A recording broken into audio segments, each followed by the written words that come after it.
In this video, you'll learn how to configure and link Canvas displays to your SAVI project. The process shown will be the same for any version of SAVI 3. Assuming your display has a network connection and can communicate on the same VLAN as the SAVI server, the first step is to ensure the No Signal Power Off and DPM Standby mode are disabled. Next, in Easy Settings, navigate to the SI Server Settings page. This is where we'll tell the display where to download the SAVI app from.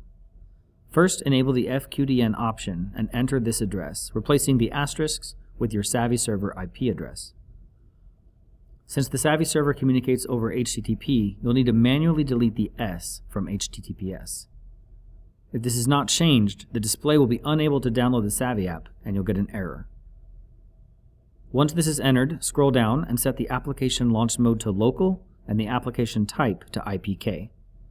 Lastly, for the upgrade method, choose the remote option and confirm when prompted. Now the download process should begin. At this point, you'll need to manually power the display down, wait 15 seconds, and then power the display back on. Once the display boots back up, the installation process will continue. When complete, a 6-digit code should appear on the screen. This means that the display is communicating with SAVI and it's ready to be linked to a display in the project. To do this, navigate to the Canvas Edit page from the Facility View menu. From here, we can see all the webOS displays in our project.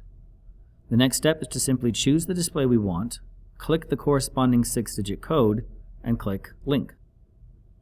If you're needing to link a large number of displays, it can be helpful to filter the list by using either the search bar or the location filters on the left.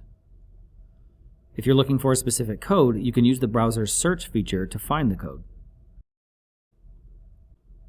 In this case, since the endpoint would be previously linked to another display, you can see we have the option to replace the link, which would unlink the previous code and then link the new one. Another thing to note is that if you're replacing a display, it's good practice to delete the old code. This will prevent the list from becoming cluttered with unused codes over time. Your display is now ready to control from Facility View. Thanks for watching, and please subscribe for more SAVI training videos.